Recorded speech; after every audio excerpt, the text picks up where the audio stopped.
morning, everyone. This is Kathy Mason from Mason Works Marketing here on Conscious Business Zone with my new friend, Brad Olsen. Hi, Brad. How you doing?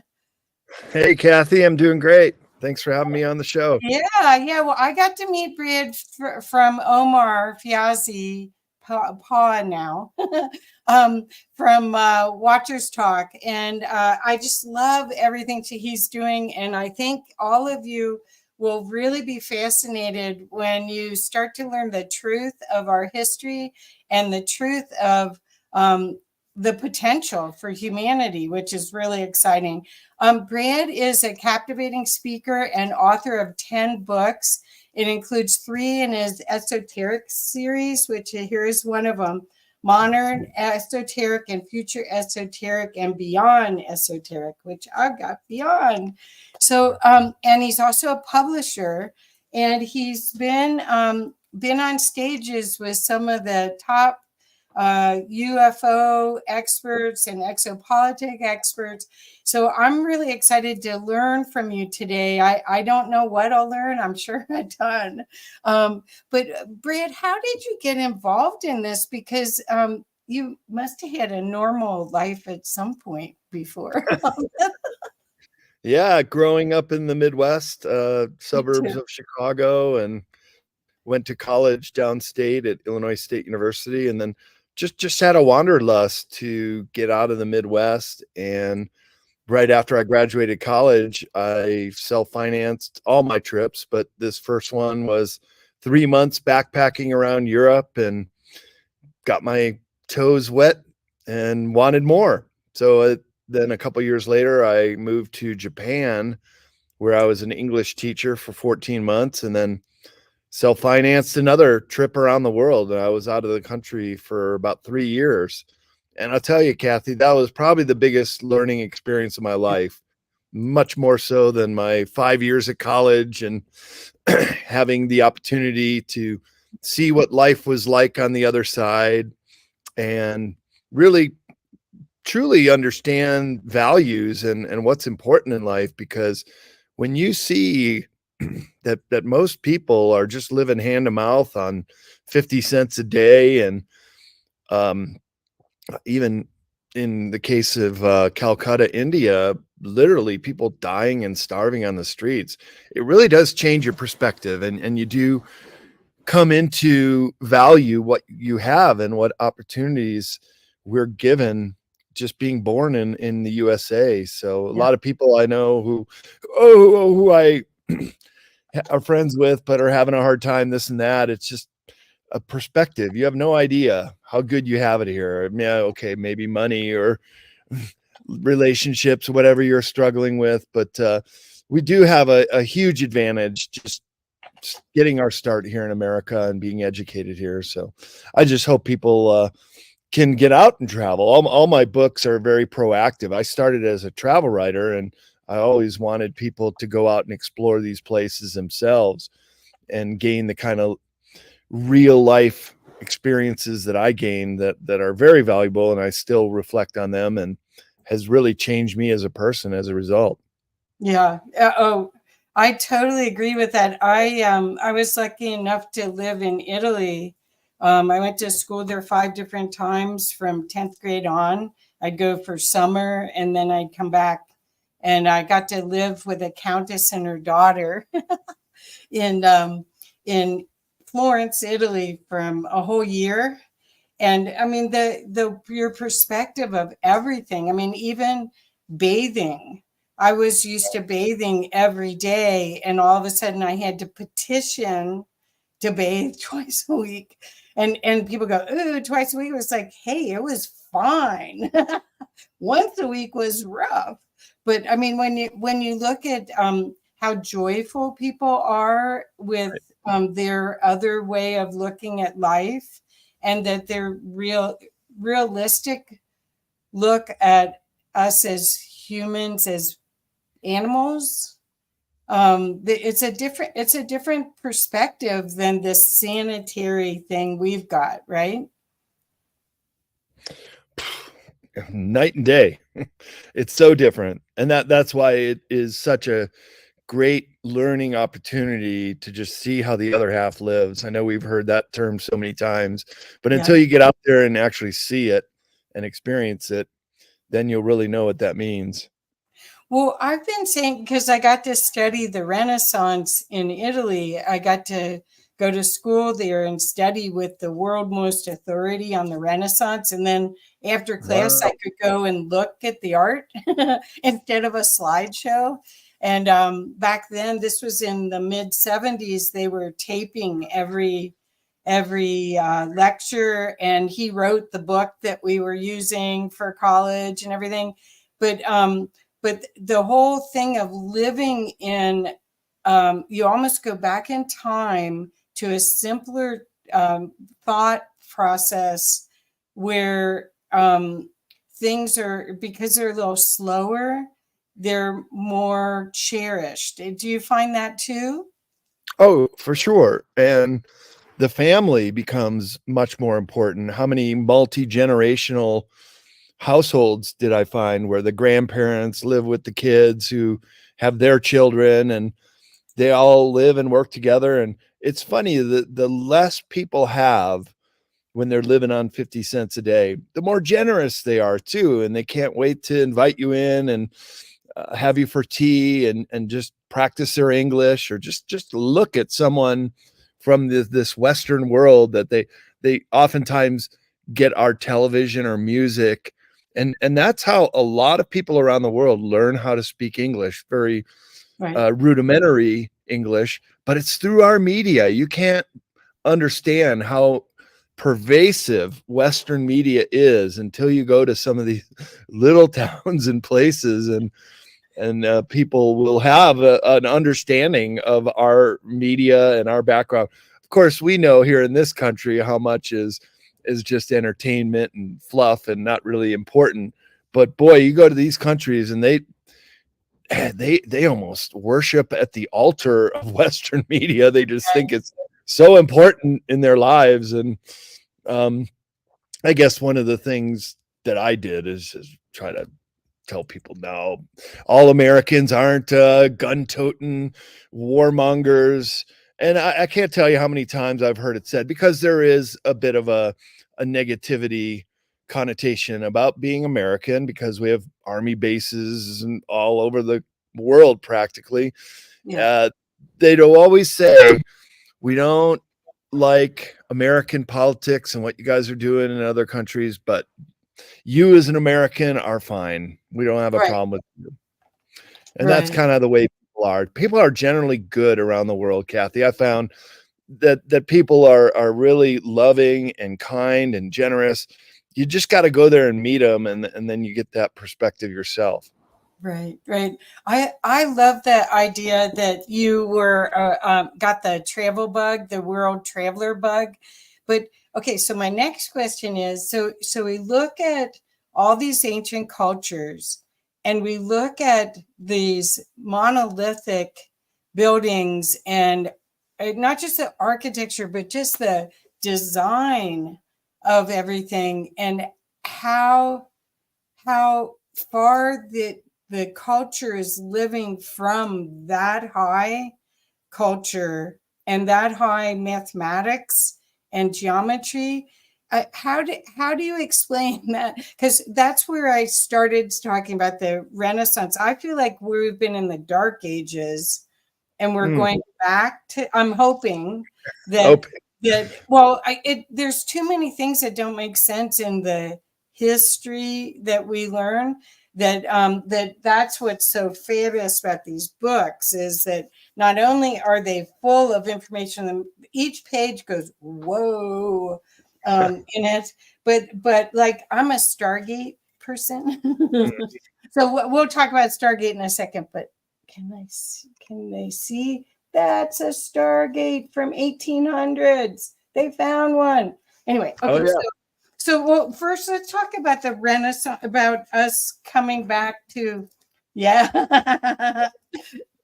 so Brad, do you think we're coming back to we're going to be at a high enough spiritual um um I understand if whoever's running this show took us out of all the technology so we wouldn't hurt each other and hurt others, because our animal instinct is a little too strong, and more than a little.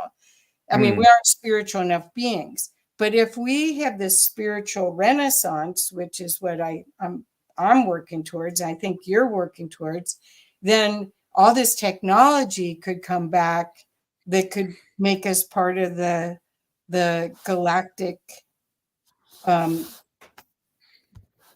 alliance, right? Federation. Yeah, right. Well, let's just put it in perspective. A little over 100 years ago, we were still a horse and buggy society.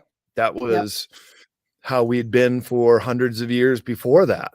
It was only in this what was called the first industrial revolution that we started making these great advances in technology. And just for perspective, well, the Wright brothers flew the first airplane in the early 20th century, and by 1969, we're putting a man on the moon. In 60 some years, we went from the first airplane to space travelers. So this technology has advanced very rapidly on Earth, to the point where now we have weapons that could destroy the entire planet also within a couple generations. So it's kind of like little children playing with a pack of matches in a very dry forest that have the potential of burning down the forest with these new toys. So we're really going into a philosophical phase of the human race that we really have to look at ourselves and just say, do we really need to fight wars anymore? Do we really need to kill each other? Are we really that different? And my answer is no, we're not. And by traveling around the world, you learn that people are essentially good, loving, honest, caring people. Right. And they don't want to fight each other, nor do I. And I'm an American. I never wanted to fight anyone. And that's why traveling is such a panacea for understanding how the life is like elsewhere, but more importantly, how we can all get along together and how we can end the struggles that the poor people have. I mean, 1 in 4 are going to go to sleep starving tonight. There's no reason anybody should be left behind, really. It's only a matter of allocating resources, which can be done quite easily. And there's no reason we need to be degrading the planet or building up more arms. So the human race has to go through a philosophical soul searching, as it were, to really understand that there's no us and them. There's no difference between us. All humans bleed red blood. We're all one and the same. And until we start looking out for the lowest common denominator, it's kind of like the Planet of the Apes down here as far as the perspective of other advanced ET races. I mean, they must just be aghast at what they're seeing us doing out here, because we're just doing it to ourselves. And the longer this goes on, the more wars and strife and environmental degradation, the longer it's going to take before we can have that meaningful sitting down at the table with these benevolent ETs. But they're here and they're watching, and this is the greatest show in the universe right now. Because where's the popcorn? Yeah. Where's the popcorn? So but I think they've been helping us as they see the beings that are already. I've been doing this work with conscious businesses and with spiritual teachers and healers and magic wielders, I guess, if you want to call them that, for 23 years. And so I think that there's so many opportunities now where people are open to the divine and open to they're courageously acting on the information they're getting. And it isn't just ET, it's the divine. And that's where, I mean, your book has so much of this in here. So okay, so I don't want to talk too much. I want you to talk. Okay, so we had giants, and we had and Michael Tellinger has shown pictures of 6 foot tall footprints, where my friend Chris was standing by one, and it had been on the ground and the mud had pushed up and made a rock, and there's this, big footprint that's 6 foot. I mean, he's 6'2", and it was bigger than him. So Yeah, I knew it. So did they help build all of the Stonehenge and all of the monolithic? I mean, where does this all, how does it all weave together? Because you've been all over the world and you've been to these esoteric sites, and I'm sure you're being guided. I'm sure you are. So how do you feel like it all works out? Like the history that the Vedas have in it, a lot of the ancient texts have this information in it, but we kind of rejected it. Yeah. Well, that's the big question, Kathy, is who were the progenitors of the human race? And we've heard about them in the Bible and many other ancient texts, that there were giants here on Earth a long time ago, and they were very advanced. And some of these ancient texts would even say that they helped create the human race, such as Zechariah Sitchin in the interpreting the Sumerian cuneiform text, saying that this Anunnaki, these giants who were human-like but not quite human, but they had a little penchant for us Earth women, and there was a bit of a breeding program going on there. They couldn't help themselves. They're from a faraway planet X, and they see the Earth women, and they're fair, and the offspring were the Nephilim, and they were pretty much hybrids. So similar to the way that a donkey and a horse can mate, even though they're two different species, the offspring is a mule, which are sterile. They cannot reproduce, but they can live. That's why it's so interesting when they find all of these elongated skulls, even here in North America, but they're routinely suppressed. And in this country, we call it Smithsonian Gate, because the Smithsonian Institutional come into a dig site and they'll be Johnny on the spot, show their badge and say, all right, we're taking over this dig here. And I outline it in Beyond Esoteric with this dig of giants in Lake Delavan up near where I grew up in southern Wisconsin. Very well documented archaeological dig by the professors at the College of Beloit in southern Wisconsin. They were doing everything by the book. And then the news media, first it started out with the local paper, and then other newspapers came up to report on it. Finally, it became a national story, and then the Smithsonian descended on it, and they basically said, we're taking over here. And the archaeologists said, well, we're very interested in learning more about the findings and what you come up with. Oh, yeah, sure, we'll tell you everything. They took everything away, never to be seen from again. The archaeologists followed up and said, well, we'd like to hear the results. They said, we don't know what you're talking about. Wow. There are no giants. So it's been like that many, many times. There's a suppression of the evidence to basically change the rewriting of history. So it's a great crime against humanity, really, to hold our human origins and suppress this information from the people. But these elongated giants, they've been discovered around the world. When I was down in South America 5 years ago, some of the museums just display them. You can go in and see what I think are Anunnaki or Nephilim. There's a museum in Paracas, Peru. They're just a dozen or more on display.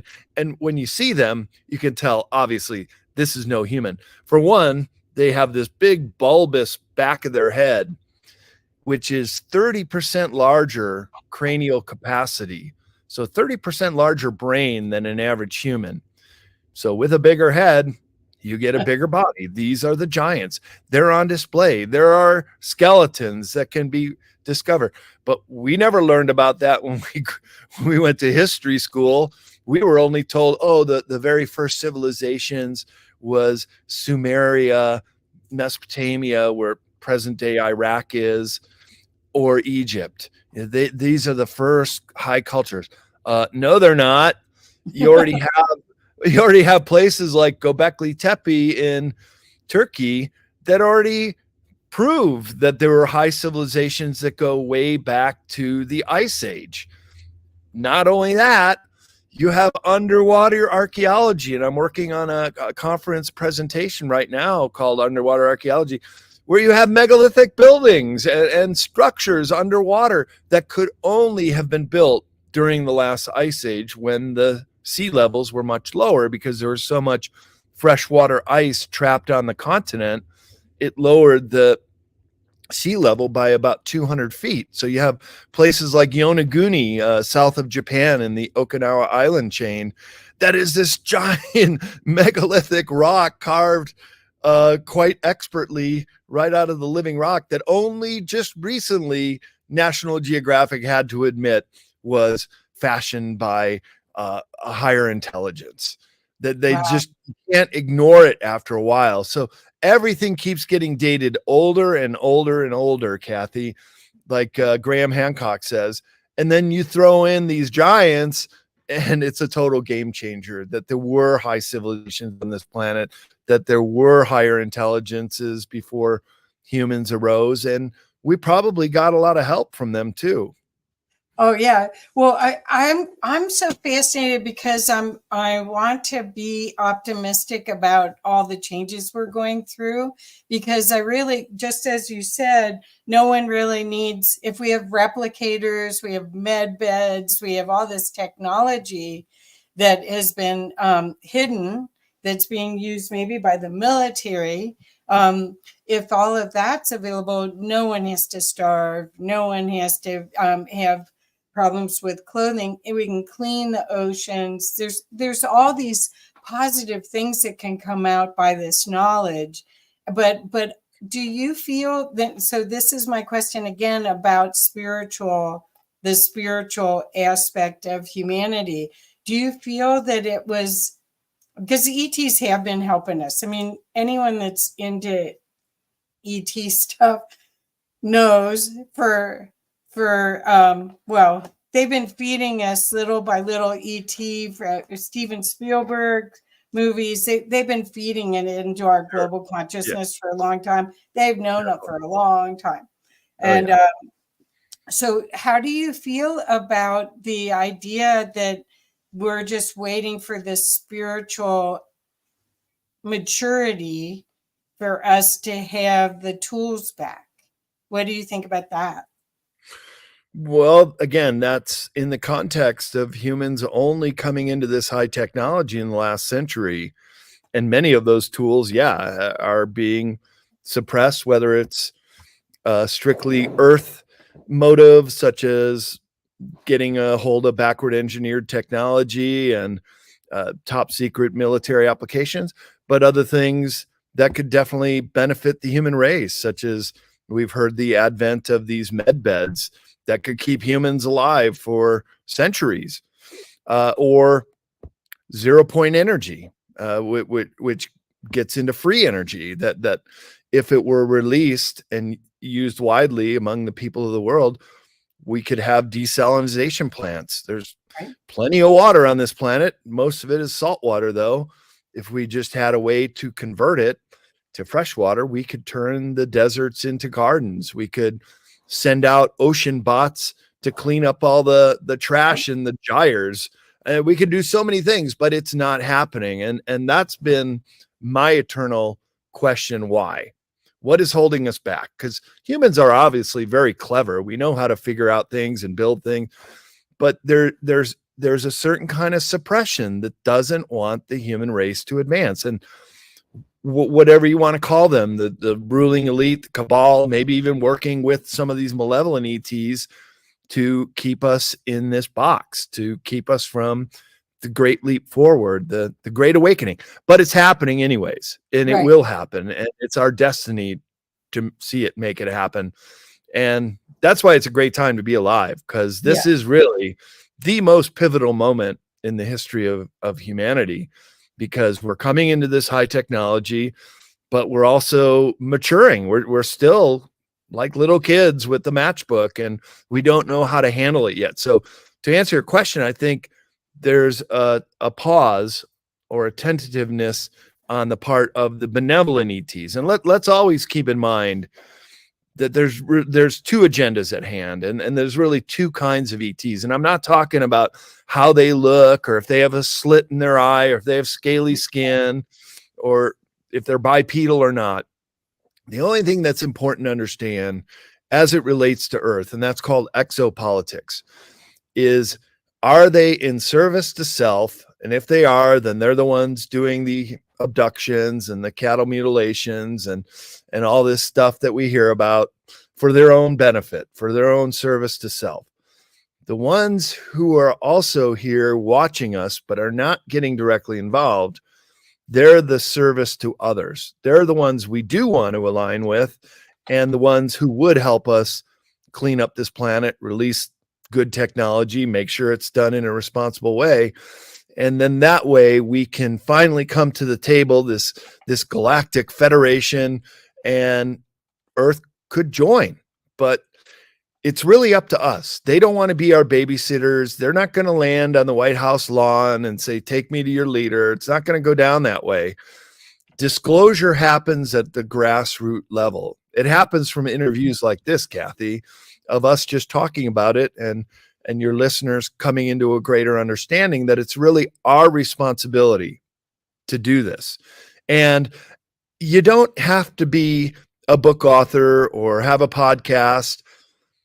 The only skin in the game you need is your consciousness, is just thinking about these things and understanding it at an intuitive level. And once you do that, you're part of it. You're part of the solution, not part of the problem anymore. And that's what we need, is people just to wake up and understand this. It's like eyes wide open when you see a bigger picture and a bigger game being played, where you can have, because once you know more information, you can make better decisions. That's a lot of it. Is we've been kind of stuck. We were on our phones before the lockdown, and it seemed like, I mean, even in Japan, they were having trouble with people getting run over walking the crosswalk while they were on their phones. We were so regulated by the external. So, just keep going. I have to plug in my iPhone to keep connected. But okay. Right behind me. Okay. So I'm going to take you off for a second. Okay. So basically, you guys, if you get a chance to get this book, this is one of the ones that he's got. This is the third one in the series. So on the back of it, it says, all that is hidden will be revealed. Nothing in this world operates the way you think it does. There is always more to the story. Be aware that there is a war being waged for your mind, body, and soul. Corporate leaders have taken over governments in a new form of fascism that now incorporates high technology and artificial intelligence. The survival of the human race may depend on breaking the truth embargo and collectively developing. There we go. I'm reading the back of your book. An uber mind, but truth always resonates. Beyond Esoteric takes off the kid gloves and exposes the control grid, extending its tentacles across the planet. Okay, so let's talk a little bit, if you wouldn't mind, about high tech. That's what I was starting to talk about. I think that the pause that that came by us being locked down for 2 years, and all of the fear mongering that came with all of that. All of a sudden, people thought they were going to die from an invisible enemy, and they had no contact with the outside world for a while. That forced us to go inside, which actually has helped speed up our evolution. Do you agree? Oh, we have sped up to a degree that even in our lifetimes, Kathy, we have just made leaps and bounds that our grandparents or even parents would have a hard time grappling with the speed of advancements. Look, no one had a smartphone 2 decades ago. Look at Yeah. the advancements that are made with that and how everybody is just hooked on them all the time. You gotta be very mindful of your screen time, because in a way you lose part of your humanity if you're just attached to your phone all the time. I remember reading the book called Megatrends that came out in the 1980s by John Naismith. Great book. It's still so chock full of information. But one of the chapters was called High Tech, High Touch. And he nailed it in the 80s with just the very advent of personal computing, but saying that in the future, this megatrend would be that the more we become tethered to our technology and our devices and our screen time, the more we're going to have a desire to have that high touch, the companionship, the connection with other people, the connection with nature. Don't ever forget, we're still organic creatures of planet Earth. We're still, as an animal, needing the resources of this planet, the air to breathe, the food that's produced from the earth to be alive. And the more we become high tech, the more we have the tendency to lose touch with that connection with the earth and others, right? So look at how many people, especially kids, they say in Asia, or I mean, it's happening everywhere, but Korea and Japan, they're actually negative population growth because so many young men are just addicted to their screen time and pornography. They're just not interested in women. And I've heard from Korean, Japanese women, they're like, there's no one who will even ask us out on a date. They're just not interested. And that's part of the problem, is the screen time is really just changing who we are. So we just have to be very mindful of that and really just try to get out in nature every single day, go for a walk or a bike ride, or just sit outside and watch the sunset. It's actually very good for you. Or walk around in your bare feet. It's called earthing. And it really does help grounding and keep you more in your human body. I think that's an important message to give. Yeah. Well, you and I both live in beautiful areas where we can get out all year round, and the sun is out almost every day. So that's really wonderful. Okay, so I am somewhat of a fan of AI, of using ChatGPT and some of the tools that have come up because of the ease of use, but I don't know about that. What do they call what? I'm sorry, I can't think of the word for when the AI is smarter than humans. What do they call that? The singularity. Yeah, singularity. I mean, is that just we've been watching too much Battlestar Galactica and and that's been planted in our minds, because these are tools. It's like saying I'm afraid of Windows or of any coding. That I've done coding my whole life. I mean, what are we afraid of? It's just a program. Right. Well, exactly. And I'm glad you mentioned Chat GPS, because people are finally able to play around with AI and see what it can do. For example, just type in your name and the word bio. So Brad Olsen bio. It knew more about me than I'm actually comfortable with anyone knowing, but so it can just scour the internet and just find things. It knew I went to Antarctica 5 years ago. It knows that I speak at conferences and write books and stuff. And it has the ability to really start to take over many of the media positions, including writing books. But, and this is a big but, it never has the human touch. And that's where, in this context, AI will never take over a really good writer, because Right. you do need, the human experience to inject into it. All it can do is just scour the internet and get all the information on a certain subject and condense it and write a beautiful passage. I'm not knocking it, but I'm just saying it will never have what we have. Right. And that's an important part of this. We're carbon, it's silicon, and we're different in that way. Well, I think what's missing with all the conversation is, again, the tool part of it, because the idea is for us to be able to meditate every day and to still take care of our 3D life, or hopefully go to 5D life, the acceleration of information and the access of data is going to help us in lots of ways. So it isn't all negative. And you, as you said, I never use something straight out of it. You can't. If you, even if you expected it to be expert, it can't do what we can do. It can give you a good outline to stimulate your ideas of it. But people, like when I just published a book on Amazon for one of my clients, and it had as a thing, as a form to fill out when you publish a book, is this written by AI? So they're even Wow. when you That's the first I heard of it, but I don't doubt it. wait Yeah, till you good put thing your to know. next book up.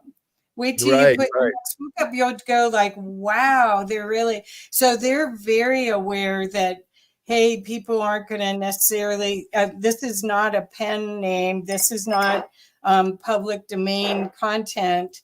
This is actually somebody regurgitating something out of a database, a giant database.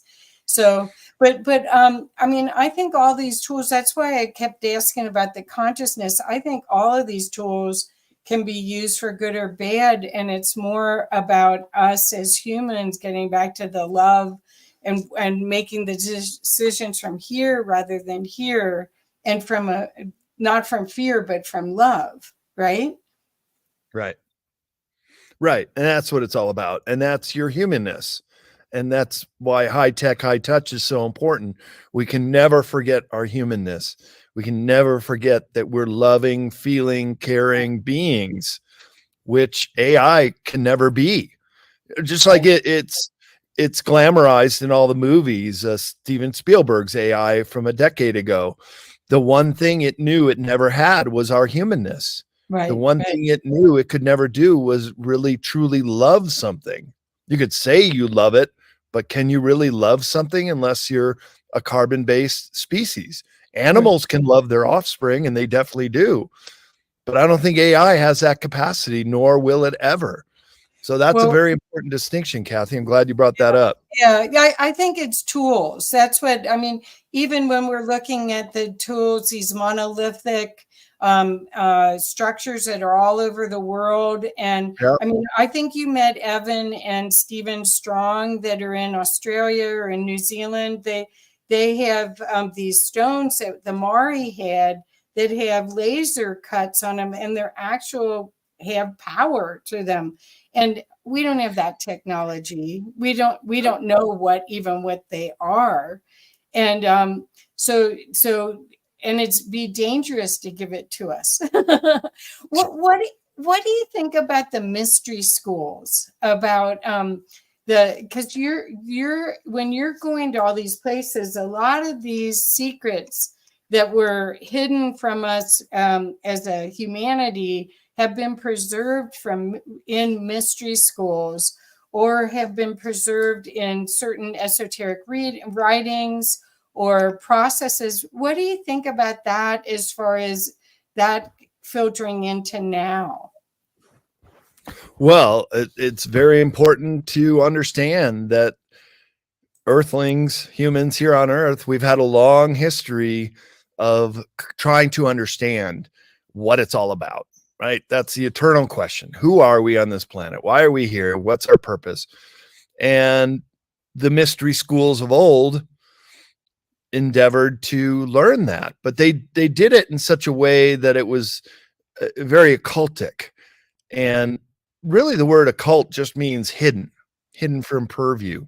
And esoteric means knowledge that's really possessed by a select few. Right. Because when everybody starts to learn about these mysteries from the mystery schools, the word changes to exoteric. Then everybody knows it. And it's not so much of a privilege to be in some of these secret societies. That's kind of the more modern emanation of esotericism, is that it is now put in the Freemasonry, and you learn more as you move up the levels. One of my books, Modern Esoteric, which I describe all of the mystery schools and secret society, just got translated into Bulgarian. It's quite cool to see. They made it Oh, an encyclopedia style book, but they were very true to the design and kept all the images and quotes and stuff. So it's very much the exact same book, but in esoteric. And a friend of mine who grew up in a Ukrainian household, she's able to read it.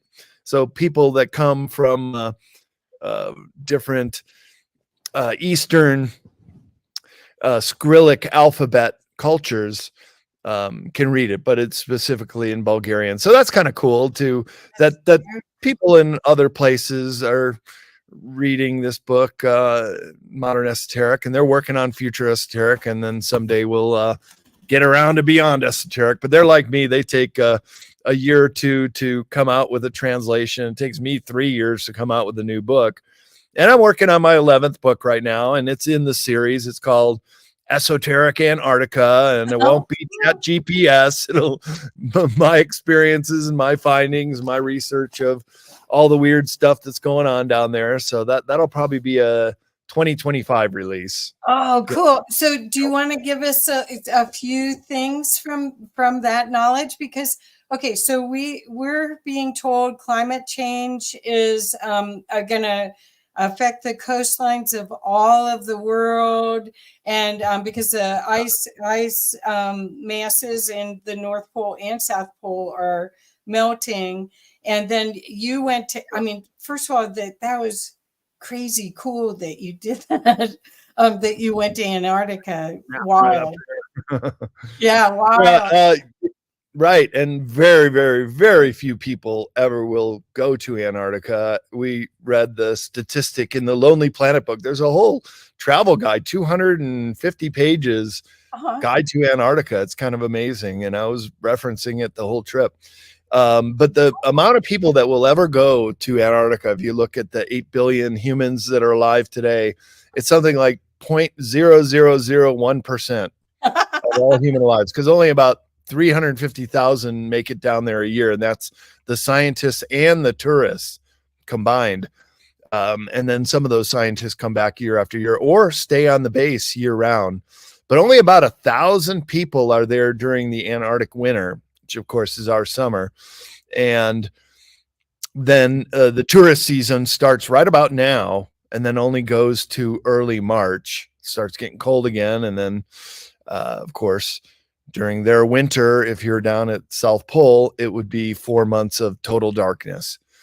So it is certainly a land of mystery. It's a frozen continent. It's over 99% covered in snow and ice, and it's totally different than any place you will ever visit here on Earth. In fact, it's so different it feels like you're on a different planet, because there's no trees, there's no bushes, there's nothing green there. There's no land animals at all. The biggest animal that can survive on land is a tiny little insect. Wow. Most of the life is underwater, and that's where the penguins and the seals, although they're mammals, and the whales, they feed there. It's a very rich environment. They have these ice fish that can live in sub-freezing temperatures year round, and they're the keystone species, the food source for the penguin, seals, and then a lot of krill and other small creatures that the whales can feed on. So it's a very vibrant ecosystem, and that's why it's been protected under the Antarctica Treaty, and one of the best treaties that was ever conceived by humanity and still in effect to this day, which preserves the entire continent as a biosphere reserve. Wonderful. Sort of in the same way that we have national parks here. This is a world reserve. And some of the tenets of Antarctica is that it would be preserved for science or tourism, but no military activity. And that's a really good thing. It's also been preserved from exploiting its resources, from mining, from fishing, from hunting the whales and the seals, which both several species nearly went extinct in the late 1800s. They just hunted them so much that they were actually considered commercially extinct.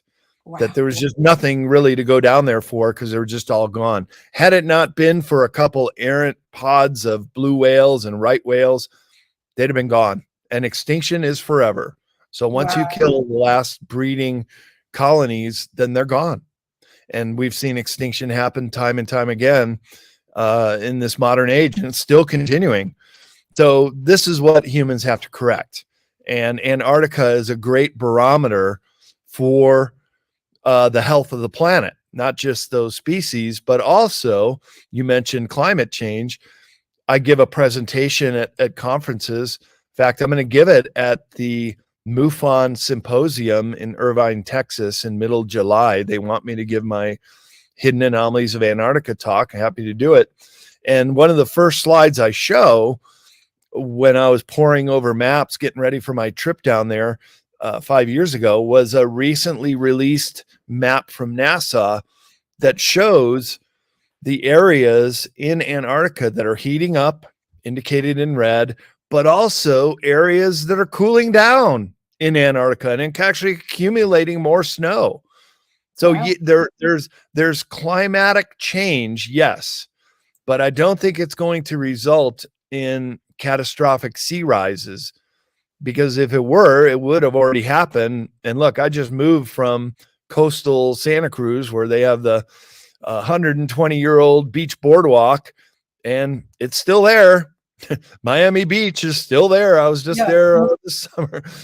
So Mother Nature, in her infinite wisdom, with a change in one direction, such as heating, and along the Palmer Peninsula where I traveled to, definitely evident that things are changing, as well as species migrating. So the warm weather penguins are moving in on the feeding grounds of the cold weather penguins, which are now decreasing in numbers. Those are the Adelie penguins, whereas the chinstrap and gentoo penguins are now breeding out of control and in areas they normally wouldn't be in.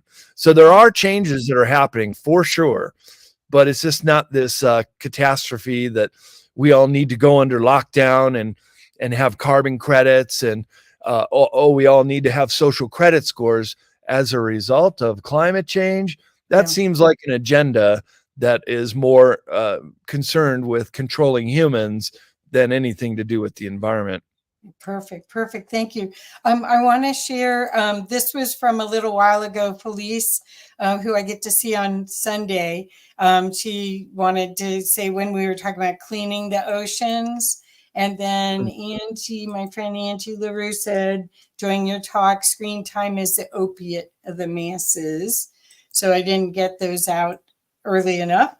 Okay, so who is your go-to person when you're trying to figure all this out? I mean, here you're traveling and you're getting your own, boots on the ground, impressions, and collecting data, and actually seeing with your own eyes and feeling the energy. You must be highly sensitive to energies, right? Of course, sure. Yeah, of course. And we all are, really. We all are. Not everybody's aware of it.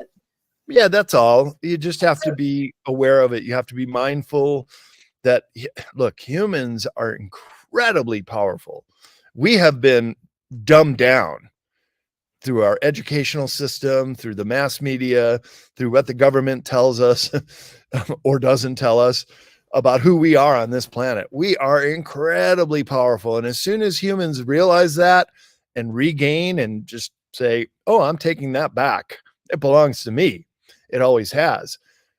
It's game over for this dark cabal, this controlling group that would, I call them the powers that were, because they don't belong here. They don't have the right to control us in the way they're trying to do it. And we're seeing it happening. They're going full court press right now, trying to lock us down again. And Plandemic 2.0 is certainly coming down the pike. That these people have to go. And I can't even tell you quite truthfully or knowledgeably that they're entirely human. I can't say that because we know that there are hybrids now. Look, the technology of cloning is very well advanced.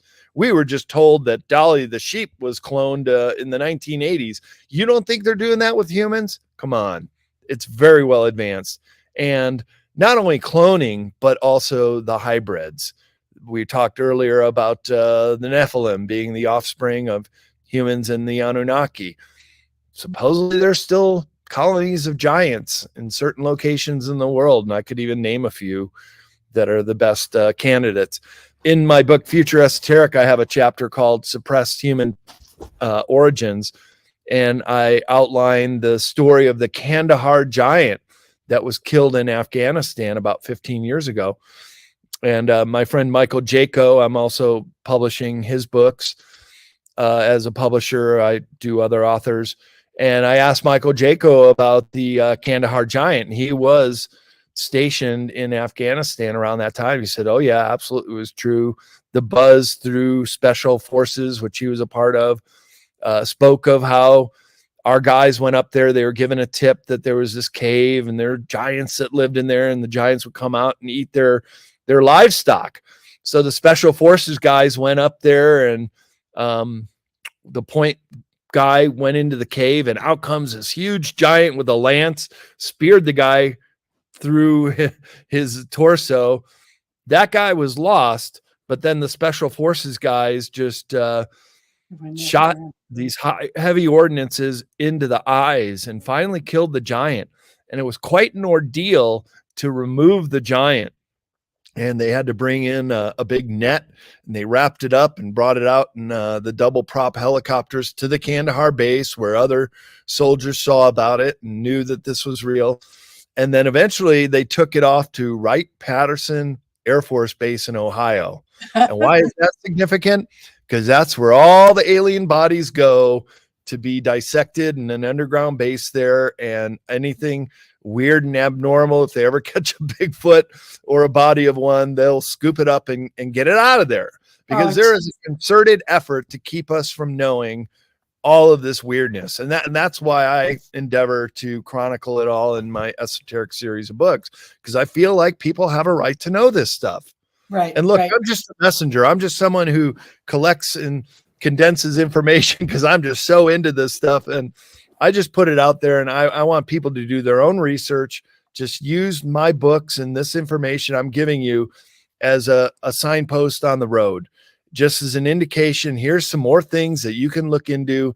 And I encourage you to do your own homework and follow up on this stuff. And if you find something, even a mistake I've made, please let me know, because I'm always updating my information and I want to get this right, because this is who we are in this human race, when so much has been withheld from us, that we have to just be truth seekers in all this and endeavor to get it right each time.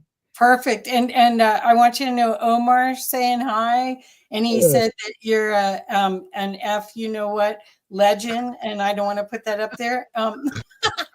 Well, he's an F legend too. And he says, great books. I got all three. I only have one. I'll have to get the rest of them. But anyway, and then Joanne Palladino said, great spirit and info. Love the powers that were. Yes.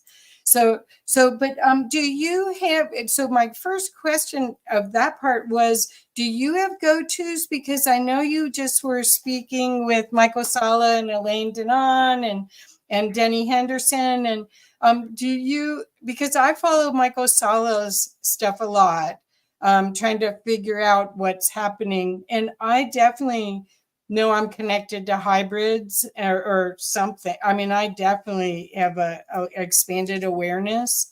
of ETs and fairies and angels and all sorts of stuff. So do you, is there anybody that you actually follow that, I mean, there's the Cliff Highs, there's the scientists, there's Nassim Harriman doing the expanded view of physics, quantum physics. I mean, is there somebody that you follow, or is this all just downloads that you're getting? Not so much downloads that I'm getting, although when you're intuitively aware of yourself and you become more consciously mindful of your ability to be intuitive, a lot comes to you. Right. But that's sort of more on a personal journey type of thing.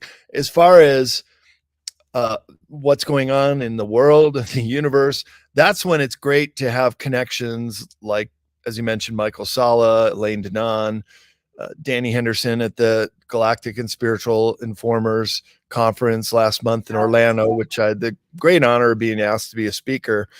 It's these personal connections and being able to draw from their information too. So, for example, right before I was going to Antarctica about 5 years ago, I've known Michael Salla for many years now, and he's done a lot of Antarctica research too. And I said, "Hey, Michael, I'm going down to on the Palmer Peninsula area of Antarctica.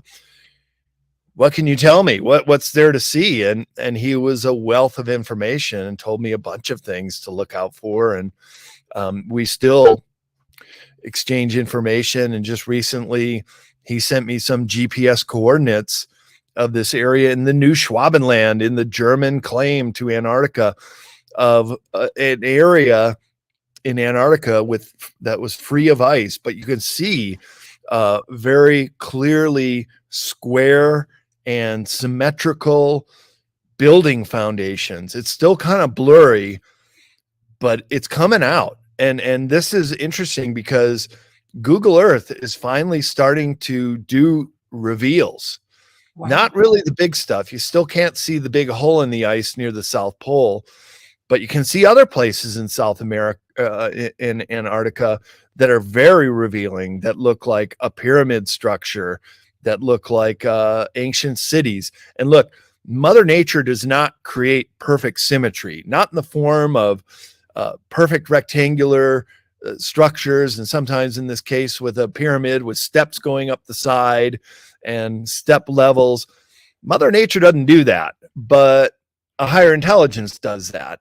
And that's what I find so fascinating. And that's a little preview of my book, Esoteric Antarctica, which I'm working on right now. Omar's suggestion, what do you think of Eric Hecker's claim of Antarctica? Well, Eric and I are colleagues, met him at a conference, and I like the guy. He sometimes will slag on me for talking about the hole in the ice because he was stationed there for a year and a day at the Amundsen Scott South Pole Station, and he has great information, and I respect him for bringing that out. But he'll say, Brad makes these claims that there's a hole under the ice. Look, I'm a researcher. I collect information. I call them data points. I put them together, and I try to fashion the best response and information that I can put out to you guys. And just because he was stationed at South Pole doesn't mean he was privy to the information of the hole under the ice. Look, if there was a HARP station 20 miles from here and nobody ever told me about it, I wouldn't know, but that doesn't mean it doesn't exist. Right. So that's where we differ on our opinion. Well, I'm trying to find these hidden anomalies of Antarctica. He's just saying flat out, no, they don't exist because I didn't hear about them. Well, I don't think that's doing enough homework there, and I'm not going to throw the baby out with the bathwater. But I'd say Eric's a great guy, and he's doing some great public service by telling us about what is going on at South Pole Station with this. He claims they have earthquake weapon. He saw a beam of laser going straight up into the sky, which right then and there is a big tell It's a that they have high. communications. Yeah. Yeah, and why are you pointing a laser straight up from the South Pole? Who are you communicating with there, right? Where's it going? Okay, so I have And a more question. importantly, where's the energy source? So Right. they're Oh obviously yeah. working. And in fact, that would Ooh. defy the Antarctica Treaty if they're using some kind of free Wow. energy device down there to power up these machines. So that's good information that Eric's coming out with.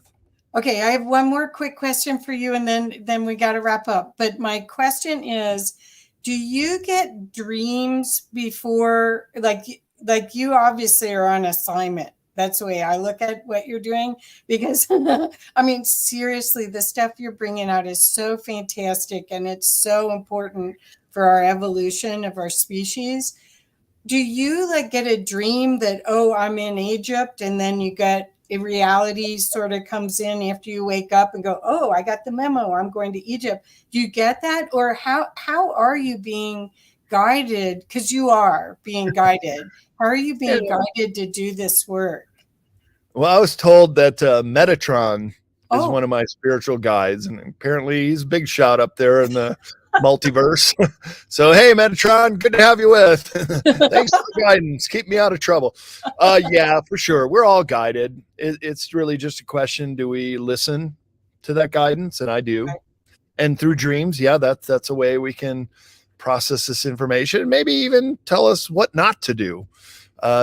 Don't go into those situations or put yourself in a risky situation. And well, going down Antarctica was probably the hardest trip I've ever made. Really kicked my ass on the trip down there. It was well worth it to experience that. And would I do it again? Probably, but with a film crew and not on my dime. It's quite expensive to go there. And of course, I paid for that trip, and my companion, Emily Infinity, who we're still very good friends, and she did author royalties for me for 5 years to repay the trip. So she's a great girl, and we just saw each other at the Stairway to the Stars conference in Las Vegas last weekend. But I know you did want to bring up the Stargates too. Yeah, please. And there's a picture of it. So this one is an actual photo of a Stargate in Egypt. This photo was taken in 1898, and I'll just read my caption here. The old high technology civilizations used these huge magnetic solid rods as they shot this into the ring, therefore establishing functioning subspace fields with the other parallel worlds. So this is really mind-bending technology that the ancients would have this ability, because when you activate these stargates, they could produce vibrations of up to 3.6 on the Richter scale. So almost like a small earthquake when they're functional. And this can be registered worldwide when they're active. So anytime a Stargate is active, or when it's known, these groups know about it. So here's another Michael J. Cotel. He told me that when they were going into Baghdad for the second Iraq war, remember how the first thing that the U.S. troops did was take over the museum in Baghdad? You think, why the museum? Why not go for a military base or even the radio stations? Because below the museum was an ancient Stargate. That's what the Iraq war was all about. Yep. Couldn't let Saddam Hussein have a Stargate. And it wasn't in the basement per se. It was in a cave below where they built the museum. They built the museum on top of the cave to protect it, but also to give it shelter. And that's the first thing we did. So just to finish up this, to give people an idea of what a Stargate was in ancient times, it would trigger 3.6 on the Richter scale. So anytime it fired up, they were thinking that Saddam was using this thing. Therefore, he had to be taken out, and we had to capture this. These fields, when activated, could actually cause cracks in the tectonic crust. Yet at the moment of activation, the whole device does enter into another function as the effect takes place, and so on. Stargates can also produce artificial reality at the other targeted locations, such as distant galaxies, which seem to semi-exist between dream and reality. There you go with dream again. Yep. And such alien devices work much better in a non-unifying galaxy as ours is in present time. What would the potential be of a modern Stargate if these devices were backward engineered? And I write in a future context, but I'd say really in present tense, they already have been backward engineered. We have that technology and we're already using it. So this is why it's quite a dangerous time with humans to have this kind of technology, but we're basically made unaware of its existence. So therefore, that's why the Great Awakening is so important. That's why people just having consciousness and awareness that this is going on is all you need to do, because we have the numbers in this. And once the human race awakens to this false matrix that's been portrayed to all of us as our reality, the whole thing breaks down. It's just a house of cards that's going to come tumbling down. It cannot support the truth. Right. Oh, thank you so much. We're going to have to do this again. I hope you'll let me ask you weird questions again, because there's so much to learn. And again, I need to get the other books so that I can really have the ammo to ask you full questions. But you guys, I definitely want to make sure that you know how to get a hold of Brad. I've been putting his information up and in the chat, but Brad, could you make sure that everybody knows how to get a hold of you and how they can get your books? Sure. Well, for the books, mine, Michael Jacobs, other authors I'm publishing, including Laura Eisenhower is going to be our new author this spring. Go to cccpublishing.com. We don't have Laura's book up yet because it's not released, but it will be soon. But Michael Jacobs, 2 books, Leo Lion-Zagami's 5 books, Lon Milo Duquette, all really excellent authors on esoteric subjects. And of course, my 3 books and all my travel guides are there too. Any of my books, if you order them over cccpublishing.com, I can send you out a signed copy. If you want to know more about me and the conferences that I'm speaking at, you can go to bradolsen.com. Just see it spelled there, OLSEN.com. And you can send me an email through that. Although I'm swamped with emails. Just this morning, finding the link for this show, I had to go back a few hundred emails just to find the link from a couple days ago. So please forgive me if I can't answer everybody's questions. I just get so many replies, and I'm grateful. I really am. It's just a time I don't have every day. And remember, I'm trying to reduce my screen time too and spend more time out in nature. So hope you understand. Yes. Well, thank you so much. And I'm very grateful that you would spend the time with us today. Omar, I have signed copies. Yes, he does. Yeah, so that's what we'll have to do. Everybody, this is what you can give for Christmas, and then you'll have lots of things to talk about at the dinner table. Or no, Thanksgiving, so that you have something. You'll blow people's circuits if they're totally unaware. Makes a great stocking stuffer. Well, thank you so much, Brad. I hope we get to talk again soon. Thank you so much. Sure thing, Kathy. Thank you. Thanks for having me on. I appreciate it. Yeah. Thank you. Bye-bye, everybody. Please share this. Please.